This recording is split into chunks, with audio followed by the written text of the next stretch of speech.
আমি সোহাগ বিন ইসলাম আগে একটা সুদী ব্যাংকে চাকরি করতাম, কিন্তু আপনার লেকচার শুনে তাকওয়া বৃদ্ধি পায় এবং সেই চাকরি ছেড়ে দেই। আমার বাবা মা সবাই, এমনকি স্ত্রীও চাকরি ছাড়তে নিষেধ করেন।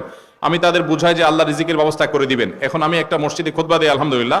এখন আমার প্রশ্ন হলো, আমি যে টাকাটা পেয়েছি চাকরি ছাড়ার পর, সেটা বিধান কি? যে ভাই প্রশ্ন লিখেছেন তাকে আমি স্যালিউট জানাই, সাধুবাদ জানাই এবং তাকে আমি মোবারকবাদ জানাই। আল্লাহ তাআলা আমার এই ভাইয়ের, তার যে হারাম ছেড়েছেন, তার যে স্যাক্রিফাইস করেছেন, এটা তার পরিবারকে মেনে নেওয়ার, সবর করার তৌফিক আল্লাহ তাআলা দান করুন। এবং যেটা তিনি ছেড়েছেন, আল্লাহ তাআলা তার জন্য তার উত্তম বিকল্প আল্লাহ তাআলা তাকে ব্যবস্থা করে দেন। আর সেই সাথে এটা বলবো যে আপনি যখন হারাম উপার্জন করেছেন, তখন আপনার ভিতরে চেতনা ছিল না, বোধ ছিল না। তখন আপনি সেই উপার্জন যেটা করেছেন, সেই উপার্জিত টাকা যেগুলো ভোগ করে ফেলেছেন, আপনার বোধ হওয়ার আগে, তওবার আগে, সেন্স তৈরি হওয়ার আগে, সেগুলো আল্লাহ তাআলা আপনাকে মাফ করবেন ইনশাআল্লাহ। কারণ আল্লাহ সুবহানাহু ওয়া তাআলা বলেছেন, ফামান জাআহু মাউযাতুম মির রাব্বিহি ফান্তাহা ফালাহু মা সালাফ।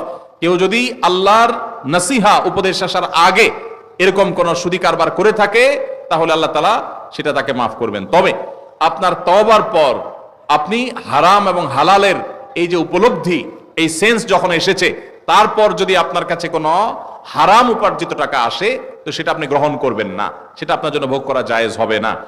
এখানে আপনি কোন টাকা এসেছে, কিভাবে এসেছে, কখন এসেছে, সেটা এই প্রশ্নের মধ্যে আমরা দুইটা পার্ট করে দিয়েছি। আগে ভোগ করে থাকলে সেটা জায়েজ, সেটা আল্লাহ তাআলা মাফ করবেন, জায়েজ বলতে মাফ করবেন ইনশাআল্লাহ, আশা করা যায় আপনার তওবার কারণে। আর পরে যদি এসে থাকে আগের হারাম টাকাই পরে আসছে তওবার পরে, তাহলে এখন আর এটা গ্রহণ করবেন না, এটা আপনার জন্য জায়েজ হবে।